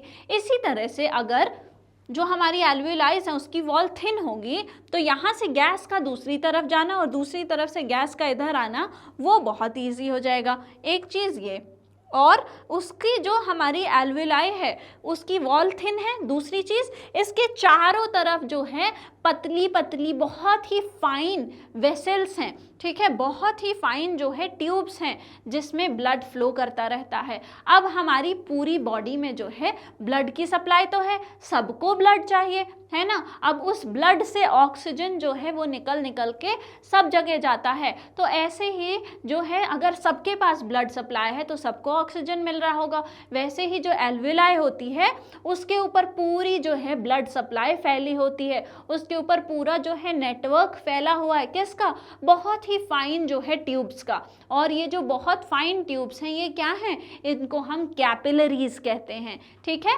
तो अगर मोटी ट्यूब पहले हार्ट से निकलती है, फिर वो डिवाइड होती रहती है, पतली पतली हो जाती है, और जहाँ पे बिल्कुल फाइन जो है डिवीजन जब होने वाला है तो क्या है, उसको हम कहते हैं कैपिलरी। सबसे फाइन पार्ट, जो सबसे फाइन ट्यूब है, जो सबसे छोटी ट्यूब है वो क्या है, वो कैपिलरी है। और वो हमारी जो एल्वियोलाई है उसके ऊपर पूरी क्या है, पूरे में जो है फैली हुई है। अब एल्वियोलाई के ऊपर क्या फैली है, हमारी कैपिलरीज फैली हुई हैं, और उन कैपिलरीज में क्या बह रहा है, उन कैपिलरीज में बह रहा है हमारा ब्लड। अब ये जो ब्लड है उसके बारे में जान लेते हैं। तो स्टूडेंट्स, जब हमारी बॉडी के अलग अलग जो पार्ट्स हैं उन्होंने क्या किया, उन्होंने जो है रेस्पिरेशन किया। चलो रेस्पिरेशन को अभी साइड में रखते हैं, लेकिन उन्होंने क्या किया, उन्होंने जो है एनर्जी प्रोड्यूस करी। तो उन्होंने ऑक्सीजन को यूज़ करके, ग्लूकोज को यूज़ करके एनर्जी प्रोड्यूस करी, और वहाँ से क्या निकला, वहाँ से निकला हमारा कार्बन डाइऑक्साइड। तो यहाँ पे क्या हो रहा है, बेसिकली सारे जो ऑर्गन्स हैं वो ऑक्सीजन जो है ब्लड से निकाल के यूज़ कर लेते हैं, और फिर उसी ब्लड में क्या डाल देते हैं, अपना जो यूज़ करने के बाद कार्बन डाइऑक्साइड बचता है उसको उसी ब्लड में डाल देते हैं। तो वो जो ब्लड बहते बहते कहाँ आया, हमारी एल्वियोलाई के पास आया, हमारा जो सैक है, एयर सैक है, उसके पास आया। तो उसके पास जब वो ब्लड बहता बहता हुआ आया, किसके थ्रू आया, वो फाइन ट्यूब्स जिसको हम कैपिलरीज कह रहे थे उसके थ्रू आया। अब ये अगर हमारी एल्वियोलाई है, इसके ऊपर पूरा जाल बिछा हुआ है, किस चीज़ का, हमारी कैपिलरीज का, और उसमें जो बॉडी से आ रहा है क्या, कार्बन डाइऑक्साइड वो है। तो यहाँ पर जो हमारी कैपिलरीज है उसमें क्या है, उसमें कार्बन डाइऑक्साइड ज़्यादा है, और हमारा जो एल्वियोलाई है उसमें क्या है, उसमें हमने जो है खींचा हुआ एनवायरनमेंट से क्या है, ऑक्सीजन है। तो जहाँ मैंने आपको बताया था कि हायर कॉन्सेंट्रेशन जहाँ ज़्यादा है वहाँ से कम की ओर जाती है कौन, हमारी गैसेस। तो जो कैपिलरीज हैं उससे कार्बन डाइऑक्साइड निकल के चला जाएगा कहाँ पे, हमारी एल्वेलाई, हमारी जो सैक है उसके अंदर, और वहाँ पे जो ऑक्सीजन भरा हुआ है वो निकल कर आ जाएगा कहाँ पर, हमारे जो जहाँ पे कम ऑक्सीजन है, जो हमारी कैपिलरीज हैं उनके पास। ठीक है, तो क्या हुआ, आप यहाँ पर ध्यान से देखिए, ये जो है ये क्या है, ये हमारा सैक है। ठीक है, इसमें हमने क्या किया, इसमें हमने बाहर से जो है खींचा क्या, ऑक्सीजन। ठीक है, हमने बाहर से खींचा ऑक्सीजन। अब आपको इमेजिन करना है कि इसके ऊपर क्या है, ये बाहर आपको एक ट्यूब दिख रही है, ऐसी हजारों ट्यूब जो है ऐसे बिल्कुल देखो जाल जैसा जो है बना रहता है। तो ये जो ब्लड वेसल्स हैं इनमें क्या हो रहा है, जो बॉडी से आ रही हैं, ठीक है, जो हमारी बॉडी से आ रहा है बह बह के, वो क्या है, वो है हमारा कार्बन डाइऑक्साइड। और ये कार्बन डाइऑक्साइड जो बह के आ रहा है ये चला जाएगा हमारे किस में, हमारी एल्वेलाई में, और जो हमने खींचा है एनवायरनमेंट से वो आ जाएगा हमारी ब्लड वेसल में, और ये फिर बहता हुआ जो है चला जाएगा और पूरी बॉडी को जो है सप्लाई कर देगा। आ गई बात समझ में? तो ऐसे जो है एक्सचेंज हो जाता है ऑक्सीजन और कार्बन डाइऑक्साइड का, कहाँ पर, हमारी एल्वेलाई में। आ गई बात समझ में? ठीक है, तो हमने देखा कि जो एल्वेलाई हैं वो क्या हैं, उनकी वॉल्स बहुत थिन हैं और उनके ऊपर जो है बहुत सारे ट्यूब्स होते हैं जिनमें ब्लड बहता रहता है, और उनको क्या कहते हैं, उनको हम कैपिलरीज कहते हैं। ठीक है, आइए आगे बढ़ते हैं। अब क्या हो रहा है, अब blood carries carbon dioxide from the body to the alveoli where it is released into the air. तो ब्लड जो है वो क्या है, वो पूरी बॉडी का जो यूज किया हुआ कार्बन डाइऑक्साइड जो उसका निकाला हुआ है वो लेकर आता है और वो एल्वेलाई के पास आता है। जब उन ट्यूब्स में पहुंचता है वो बहते बहते हमारा क्या ब्लड के साथ बह रहा है कार्बन डाइऑक्साइड, वो जब कार्बन डाइऑक्साइड आता है तो वो कहाँ चला जाता है, वो हमारी एल्वेलाई के अंदर चला जाता है। ठीक है, और फिर वो क्या होता है, उसको जो है हम एयर में रिलीज कर देते हैं, एक्सहेल कर देते हैं। ठीक है, at the same time oxygen from the alveoli passes into the blood and is transported to all parts of the body। और उसी टाइम पे क्या होता है, जो ऑक्सीजन है जो हमने एनवायरनमेंट से खींचा है, ऑक्सीजन रिच एयर, उसमें जो ऑक्सीजन है वो एक तरफ से जो है ट्रांसफर हुआ, एक तरफ से जो है हमारी बॉडी से जो आया था कार्बन डाइऑक्साइड वो चला गया एल्वेलाई में। अब जब ये ब्लड आगे बहता बहता जाएगा तो जो इसमें भरा हुआ ऑक्सीजन है वो चला आएगा किधर, हमारी कैपिलरीज में, और फिर वो वापस से कैपिलरीज में कौन सा ब्लड आ गया, ऐसा ब्लड आ गया जिसमें खूब सारा ऑक्सीजन है, तो वो ब्लड फिर पूरी बॉडी में सर्कुलेट होगा और सारे बॉडी पार्ट्स को, सारे सेल्स को जो है ऑक्सीजन की सप्लाई करेगा। फिर हमारे बॉडी पार्ट्स क्या करेंगे, हमारे सारे सेल्स जो है इसको, हमारे ऑक्सीजन को यूज करेंगे और जो हमको डाइजेशन से शुगर ग्लूकोज मिला था उसको यूज करेंगे, और फिर यूज करके कौन सी प्रोसेस होगी, रेस्पिरेशन की प्रोसेस होगी और एनर्जी प्रोड्यूस करेंगे। फिर जब एनर्जी प्रोड्यूस होगी तो क्या होगा, वापस से कार्बन डाइऑक्साइड आएगा, फिर कार्बन डाइऑक्साइड जो है ब्लड में जो है आ जाएगा और वो वापस से ऐसे ही होता हुआ वापस ऑक्सीजन जो है हम वापस से सांस खींचेंगे, ऑक्सीजन अंदर कार्बन डाइऑक्साइड बाहर, और ऐसे ही ये प्रोसेस जो है वो चलती रहती है। ठीक है, तो have you ever wondered how the food you eat gives you energy. अब आते हैं एनर्जी की बात पे। तो क्या आपने सोचा है कि आपने खाना तो खा लिया, सिंपल फॉर्म में टूट गया, लेकिन आखिर उससे एनर्जी कैसे मिल रही है आपको, आइए जानते हैं। The key is not only the food but also the oxygen we breathe. तो यहाँ पे एनर्जी मिलने के लिए सिर्फ आपको जो है खाने की ज़रूरत नहीं है, लेकिन ये जो ऑक्सीजन जो आप ब्रीद कर रहे हैं उसकी भी जो है ज़रूरत होती है। तो एनर्जी प्रोडक्शन के लिए क्या क्या ज़रूरत है, खाने के साथ साथ सांस लेने की भी ज़रूरत है। खाना जब सिंपल फॉर्म में टूटेगा वहाँ से ग्लूकोज मिलेगा, और हम जब सांस ले रहे हैं, जब ब्रीदिंग की प्रोसेस हो रही है, वहाँ से हमको मिलता है ऑक्सीजन। ठीक है, when we eat food our body breaks it down into simple substances like sugar, glucose, oxygen helps break down the glucose to release energy. This process is called respiration। जब हम खाना खाते हैं तो क्या होता है, हमारी जो बॉडी है, हमारा जो डाइजेस्टिव सिस्टम है, वो कॉम्प्लेक्स जो हमने फूड खाया है उसको सिंपल फॉर्म में तोड़ती है, वहाँ से हमको मिलता है शुगर जो कि हम यहाँ पे ग्लूकोज के फॉर्म में देख रहे हैं। ठीक है, और जब हम सांस लेते हैं तो वहाँ से हमको क्या मिलता है, वहाँ से हमको मिलता है ऑक्सीजन। तो ये जो ऑक्सीजन है वो ही क्या करता है, जब ये शुगर जो है हमारी बॉडी में सर्कुलेट हो गया ब्लड के थ्रू, ऑक्सीजन जो है वो हमारी बॉडी में सर्कुलेट हो गया ब्लड के थ्रू, यही ऑक्सीजन उस शुगर को ब्रेक करके जो है एनर्जी रिलीज करवाता है। यही ऑक्सीजन जो हमने लिया है वो हेल्प करता है हमारे शुगर को ब्रेक होके हमारी बॉडी में एनर्जी प्रोड्यूस करने में। ऑलराइट, आ गई बात समझ में? तो ऐसे जो है हमारा एनर्जी का जो प्रोडक्शन है वो देखने को मिलता है। और यही जो प्रोसेस है कि हमारे शुगर और ऑक्सीजन का जो रिएक्शन हो रहा है जिससे एनर्जी प्रोड्यूस हो रही है, इसी को क्या कहते हैं, इसी को कहते हैं रेस्पिरेशन होना, कि सेल्स जो हैं उनमें रेस्पिरेशन की प्रोसेस हो रही है। ठीक है, आइए आगे बढ़ते हैं। The word equation for the process of respiration is as follows. आखिर ये जो इक्वेशन है, जो रिएक्शन हो रही है रेस्पिरेशन की, वो कैसे हो रही है? तो हमको पता थी दो चीज़ें। पहला, ग्लूकोज हमने कहाँ से लिया, अपने खाने से, खाने का डाइजेशन हुआ, वहाँ से हमको शुगर मिला ग्लूकोज, और ऑक्सीजन जो हमने एयर इनहेल करी वो फिर जो है एल्वियोलाई में गया, वहाँ से एक्सचेंज होके ब्लड में आया।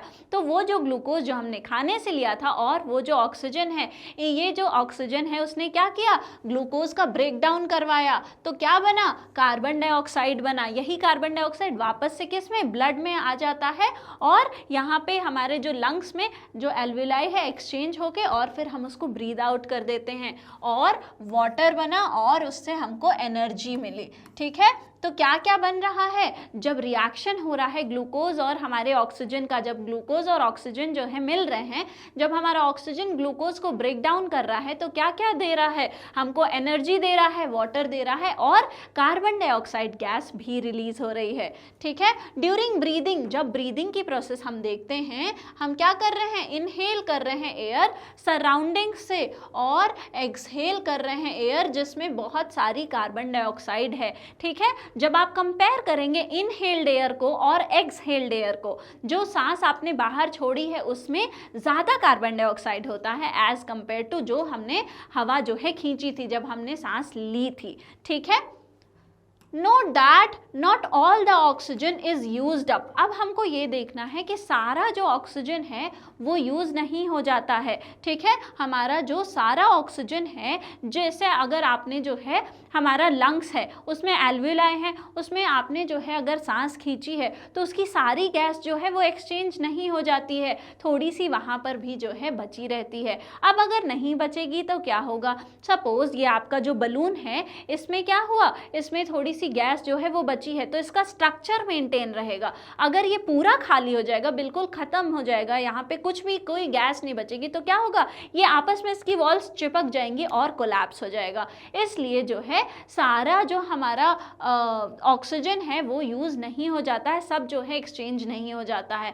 ऐसे ही बॉडी के साथ भी क्या होता है, वो जो कंटिन्यूअस प्रोसेस है वो चलती रहती है, ऑक्सीजन मिलता जाता है, रिएक्शन होता जाता है, और जो है हमारा जो ब्रीदिंग इनहेल एक्सहेल का प्रोसेस है वो भी चलता जाता है। जब कार्बन डाइऑक्साइड बढ़ रहा है तो क्या हुआ, वो बॉडी से रिलीज हो गया। अगर हमने सांस लेना बंद कर दिया तो हमारी बॉडी में क्या होगा, कार्बन डाइऑक्साइड ज़्यादा बढ़ जाएगा, और अगर कार्बन डाइऑक्साइड बहुत ज़्यादा बढ़ गया तो क्या होता है, उससे टॉक्सिसिटी प्रोड्यूस होती है और फिर बॉडी क्या होने लगती है, धीरे धीरे शट डाउन होने लगती है, रेस्पिरेशन की प्रोसेस नहीं हो पाएगी। तो क्या होगा, हमारे जो सेल्स हैं उनमें एनर्जी नहीं बनेगी, एनर्जी नहीं बनेगी तो क्या होगा, हमारी बॉडी जो है वो शट डाउन होने लगेगी। ठीक है, इसलिए हमने देख लिया कि सारा जो ऑक्सीजन है वो यूज नहीं होता है। आगे बढ़ते हैं, some other animals can use a larger fraction of oxygen during respiration. कुछ एनिमल्स ऐसे भी हैं जो ज़्यादा फ्रैक्शन यूज़ कर लेते हैं, किसका, ऑक्सीजन का, रेस्पिरेशन में।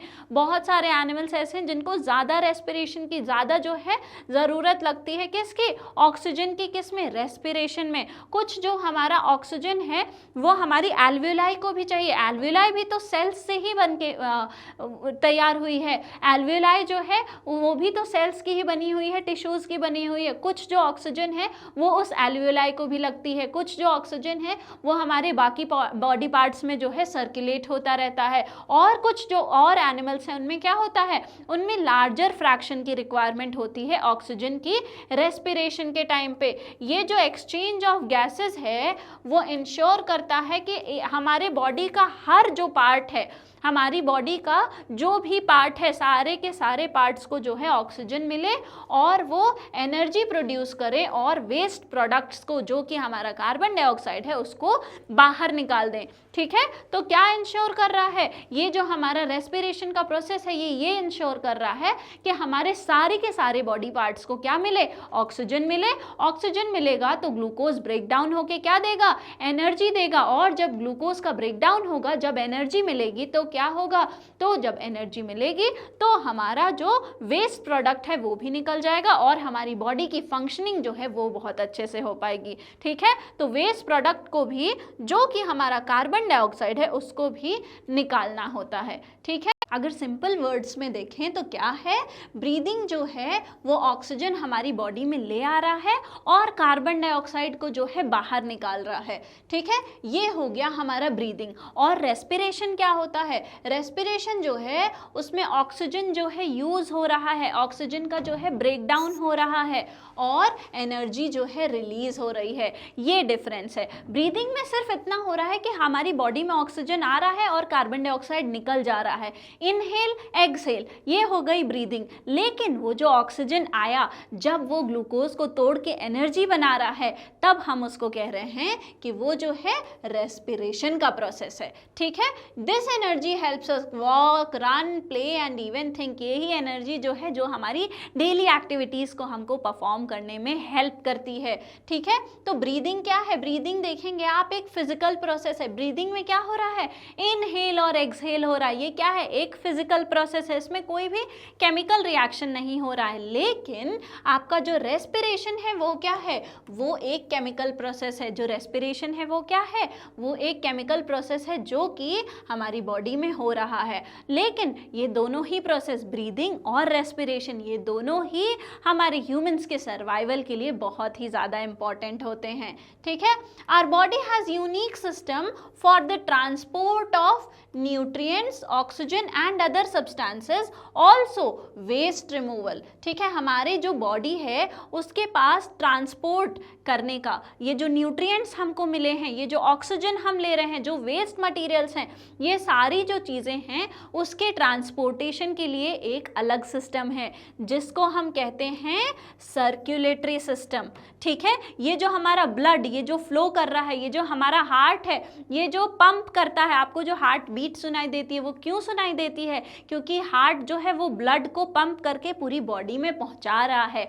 तो हमारा जो ब्लड फ्लो कर रहा है वो क्या कर रहा है, वो जब ब्लड फ्लो होता है तो वो ट्रांसपोर्ट करता है। जैसे हमने अभी देखा कि एल्वियोलाई के ऊपर जो ब्लड वेसल्स हैं, जो ट्यूब्स हैं जिनमें ब्लड भरा हुआ है, वो ऑक्सीजन को लेकर जा रहे हैं और कार्बन डाइऑक्साइड को लेकर आ रहे हैं एल्वियोलाई के पास। ठीक है, तो वैसे ही बाकी वेस्ट मटेरियल्स जो हमको बॉडी से बाहर निकालने हैं, जो हमको न्यूट्रिएंट, जो ग्लूकोज मिला था, आपको याद होगा मैंने विलाई के बारे में पढ़ाया था। विलाई के ऊपर भी जो फाइन हमारे कैपिलरीज थी, उनमें क्या होता है, ये जो न्यूट्रिएंट, जो ग्लूकोज बना, वो क्या आ जा रहा है, वो शुगर अब्सॉर्ब हो जा रहा था। ठीक है, तो वैसे ये कहाँ पर आ गया, हमारा शुगर ब्लड में आ गया, हमारा ऑक्सीजन ब्लड में आ गया।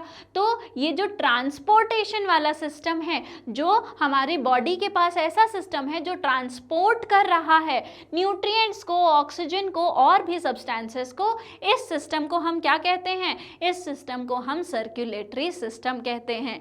ऑलराइट, आगे बात समझ में, आइए हम आगे बढ़ते हैं।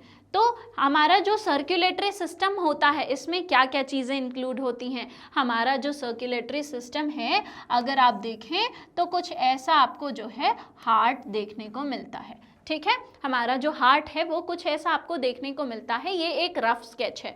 अब वो जो हार्ट है, अगर मैं आपको थोड़ा क्लियरली बताऊं तो समझने के लिए आप समझ लीजिए, ये हार्ट है। ठीक है, हार्ट के 4 चेम्बर्स होते हैं। ये सब अभी आपको जानने की ज़रूरत नहीं है, बस ये जानिए कि ये क्या है, ये हमारा हार्ट है। अब ये जो हार्ट है, इसके पास ऐसी जो है ट्यूब्स निकलती हैं यहाँ से, ठीक है, यहाँ से ट्यूब्स निकलती हैं। ब्लड इसके पास, पूरी बॉडी का ब्लड हमारे हार्ट के पास आएगा और हार्ट से फिर पूरी बॉडी में जो है चला जाएगा, ठीक है। तो इसके पास जो है क्या है, ट्यूब्स निकल रही हैं चारों जगह से, ठीक है।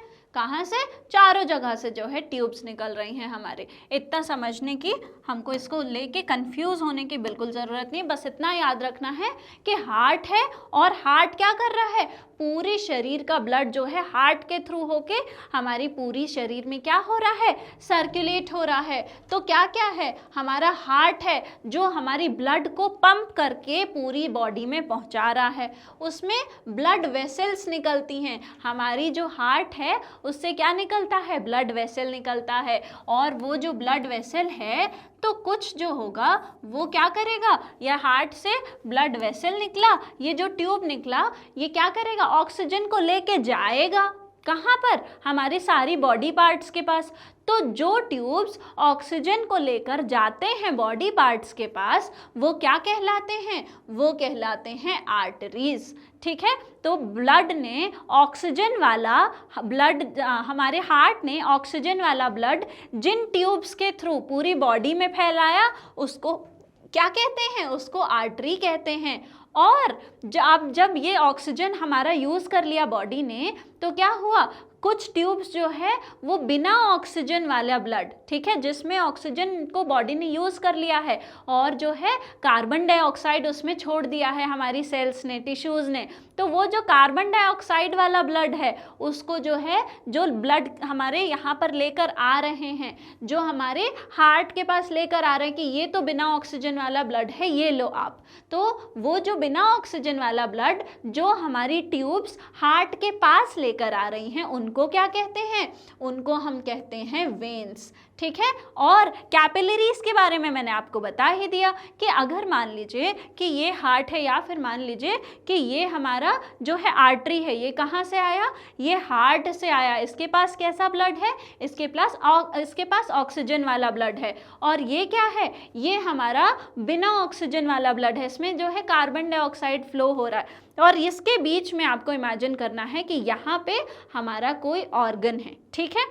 तो क्या हुआ, यहाँ से ब्लड आया, इस ऑर्गन ने उसका ऑक्सीजन ले लिया, सारा ऑक्सीजन जो है ले लिया। यहाँ पे हमारे क्या है, एल्वेलाई, आप इमेजिन करिए यहाँ पे एल्वेलाई है, तो यहाँ से क्या आया, हमारा ऑक्सीजन वाला ब्लड आया और उसके पास जो ऑक्सीजन था वो सब जो है हमारा यहाँ पर जो ऑर्गन है उसने क्या किया, ले लिया। कोई भी ऑर्गन हो सकता है, उसके सेल्स को ज़रूरत है तो उसने जो है ले लिया। अब यहाँ पर इसके पास जो यूज़ हुआ कार्बन डाइऑक्साइड था वो सब क्या है, इसने दे दिया, ठीक है। किसको दे दिया, अपने बगल वाले ट्यूब को, और उस ट्यूब का और ये कनेक्शन है, ये जो कनेक्शन वाला पार्ट है यही कैपिलरी है, यहीं पे एक्सचेंज होता है गैसेस का, ठीक है। तो यहाँ से जो उसने यूज़ किया हुआ कार्बन डाइऑक्साइड था वो वापस से उसी में डाल दिया, तो यहाँ से ये लेकर आया ट्यूब, इसने ऑक्सीजन जो है यहाँ पे जो भी ऑर्गन था उस ऑर्गन को दे दिया, उसकी सेल्स ने यूज़ किया, और कार्बन डाइऑक्साइड जो था वो उसको वापस से इसी ट्यूब में डाल दिया, तो वो वापस से बहता बहता जो है चला गया हार्ट के पास। तो ये जो लेकर आया ऑक्सीजन वाला ब्लड ये आर्टरी है, ये जो लेके गया कार्बन डाइऑक्साइड वाला ब्लड ये वेन है, और यहाँ जहाँ पर एक्सचेंज हुआ ये क्या है, ये कैपिलरीज हैं, ठीक है। तो ऐसे जो है कनेक्शन होता है आर्टरीज का, वेन्स का और कैपिलरीज का। ये जो कैपिलरी है इसी के बीच में जो है, इसके बीच में हमको इमेजिन नहीं करना, ये एग्जाम्पल है, ऐसे कैपिलरीज फैली रहती हैं हर जगह, सारी जो है ऑर्गन्स के ऊपर ऐसे कैपिलरीज फैली रहती हैं और एक्सचेंज जो है वो होता रहता है, ठीक है। तो कैपिलरीज पे क्या हो रहा है, एक्सचेंज हो रहा है, और ब्लड इसका एक कंपोनेंट होता है, ठीक है। तो क्या क्या है, हार्ट है, हार्ट से रिलेटेड जो ब्लड वेसल्स है, जो ट्यूब्स हैं वो होता है सर्कुलेटरी सिस्टम में, और जो उन ट्यूब्स के अंदर फ्लो हो रहा है वो होता है। तो सर्कुलेटरी सिस्टम में क्या क्या है, हार्ट है, और जो हमारा ब्लड फ्लो हो रहा है वो है, और जिन ट्यूब्स के थ्रू फ्लो हो रहा है वो है। उन ट्यूब्स के बारे में भी मैंने आपको समझा दिया है, ठीक है। तो हार्ट क्या कर रहा है, हार्ट हमारे ब्लड को पंप कर रहा है, हार्ट जो है वो ब्लड को पंप करता है। थ्रू ब्लड वेसल्स, और ब्लड वेसल्स के थ्रू हार्ट जो है पंप करके और ट्रांसपोर्ट कर रहा है ब्लड को, ठीक है, ensuring the transport of nutrients, oxygen and other substances to all parts of the body while waste products are carried away. तो ये जो हार्ट है वो क्या कर रहा है, वो ब्लड को पंप कर रहा है और इन्हीं ट्यूब्स के थ्रू जो है हमारे जो न्यूट्रिएंट्स हैं, जो हमारा शुगर है, ग्लूकोज है, वो हमारा जो ऑक्सीजन है, वो सारी जो न्यूट्रिएंट्स हैं वो ट्रैवल कर रहे हैं, एसेंशियल चीज़ें ट्रैवल करती हैं, वो सेल्स के पास जाती हैं, वहाँ पर रिएक्शन होती है, वहाँ से जो वेस्ट प्रोडक्ट है वो भी जो है ब्लड में आ जाता है और वो जो है फिर बॉडी से बाहर निकल जाता है, ठीक है। तो ये जो ट्रांसपोर्ट करने वाला सिस्टम है ये क्या है, ये है सर्कुलेटरी सिस्टम, और इसके बारे में जो है आप डिटेल में हायर क्लासेस में पढ़ेंगे, हम क्लास 7th के लेवल पे इतना ही पढ़ेंगे, ठीक है। तो आज साइंस एंड सोसाइटी में हम अगर लंग्स के बारे में पढ़ा है, हमने रेस्पिरेशन के बारे में पढ़ा है, तो साइंस एंड सोसाइटी में पढ़ेंगे कि स्मोकिंग जो है नहीं करनी चाहिए। स्मोकिंग जो है बहुत ही ज़्यादा अनहेल्दी है, हमारे लिए भी है अनहेल्दी है, एनवायरनमेंट के लिए भी और हमारे आसपास के लोगों के लिए भी बहुत अनहेल्दी होता है। आइए देखते हैं। Smoking is extremely harmful to health, it damages the lungs and increases the risk of serious diseases including lung cancer and other respiratory illness. तो स्मोकिंग जो है, जो लोग हमारे सिगरेट बीड़ी वगैरह पीते हैं, जो लोग अलग अलग तरीके का जो है हुक्का वगैरह पीते हैं, ये बहुत ही ज़्यादा इंजूरियस होता है हेल्थ के लिए, ठीक है। स्मोकिंग जो है बहुत ही हार्मफुल है, ये डैमेज करता है हमारे लंग्स को, ठीक है। लंग्स की जो कैपेसिटी होती है अच्छे से ब्रीथ करने की कैपेसिटी वो ख़त्म हो जाती है, ठीक है। और ये बहुत ही जो है बहुत सारी अलग अलग डिजीज़ेस, आपने सुना होगा बहुत सारे लोगों को एज़मा हो जाता है और वो इनहेलर वगैरह यूज़ करते हैं, फिर आपने जो है लंग कैंसर बहुत ही कॉमन डिजीज़ है, ये सारी चीज़ें जो हैं रेस्पिरेटरी इलनेस जो है हो जाती हैं। और उसकी वजह से परसिस्टेंट कॉफिंग और फ्रीक्वेंट इन्फेक्शन, इसकी वजह से जो है बहुत जल्दी इन्फेक्शंस हो जाते हैं और खांसी जो है वो बनी ही रहती है, लगातार खांसी की समस्या जो है वो बनी रहती है। In addition to harming the smoker, smoking releases toxic chemicals into the air putting others at risk. अब जो स्मोकिंग कर रहा है वो तो जो है हार्म उसकी बॉडी तो हो ही रही है, लेकिन स्मोकिंग करने से कुछ केमिकल्स जो हैं वो रिलीज होते हैं जो कि एयर को जो है पोल्यूट करते हैं, और उसके थ्रू जो है उसके अगर आपके पास कोई स्मोकिंग कर रहा है तो आप भी जो है उस एयर को ब्रीथ कर रहे हैं, तो वो आपके अंदर भी जा रहा है और उससे क्या है आपकी हेल्थ जो है वो भी खराब हो रही है, ठीक है। When non-smokers inhale this polluted air, they experience passive smoking. अब जो इंसान जो है स्मोकिंग कर रहा है वो क्या है, वो एक्टिव स्मोकर है, वो तो स्मोकिंग कर ही रहा है। लेकिन अगर कोई ऐसा इंसान है जो स्मोकिंग नहीं कर रहा है लेकिन ऐसे इंसान के बगल में खड़ा है जो वो धुआं छोड़ रहा है और उसने क्या किया, वो धुआं इनहेल कर लिया, तो वो क्या हुई, वो पैसिव स्मोकिंग हुई और वो भी इंजूरियस होती है हेल्थ के लिए, ठीक है। वो भी जो है इंजूरियस होती है हेल्थ के लिए, स्पेशली बच्चों में, प्रेग्नेंट वीमेन में और एल्डरली में। जो हमारे ओल्ड एज में लोग हैं, जो हमारे किड्स हैं और जो हमारी प्रेग्नेंट लेडीज़ हैं, इनमें जो है बहुत ज़्यादा हार्मफुल इफेक्ट देखे जाते हैं इसके। Due to these risks avoiding smoking helps protect both personal health and the wellbeing of those around us, ठीक है। तो इन रिस्क की वजह से हमको क्या करना चाहिए, सबसे पहले तो स्मोकिंग को अवॉइड करना चाहिए, पर्सनल हेल्थ के लिए, खुद की हेल्थ के लिए और हमारे आसपास के हमारे जो नियर एंड डियर वंस हैं उनको भी जो है प्रोटेक्टेड रखते हैं हम। तो ना स्मोकिंग करना है, ना किसी को करने देना है, और स्मोकिंग करने वाले लोगों के आसपास भी जाना वो भी इंजूरियस होता है, ठीक है। तो smoking is very very injurious to health और ये जो है नहीं करना चाहिए, ठीक है। तो आज के लेक्चर में बस इतना ही, हमने रेस्पिरेशन इन ह्यूमंस के बारे में आज बहुत डिटेल में देखा है। आई होप जो है आपको समझ आया होगा, ब्रीफली सर्कुलेटरी सिस्टम के बारे में भी देखा है।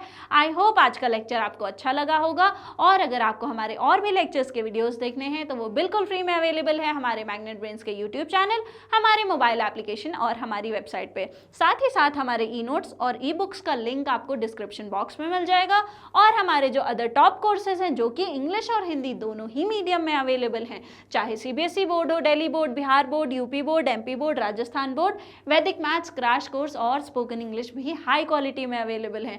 तो इस लेक्चर को ज़्यादा से ज़्यादा शेयर करिए, लाइक करिए, हमारे चैनल को सब्सक्राइब करिए, पढ़ते लिखते रहिए, हंसते मुस्कराते रहिए। Thank you very much.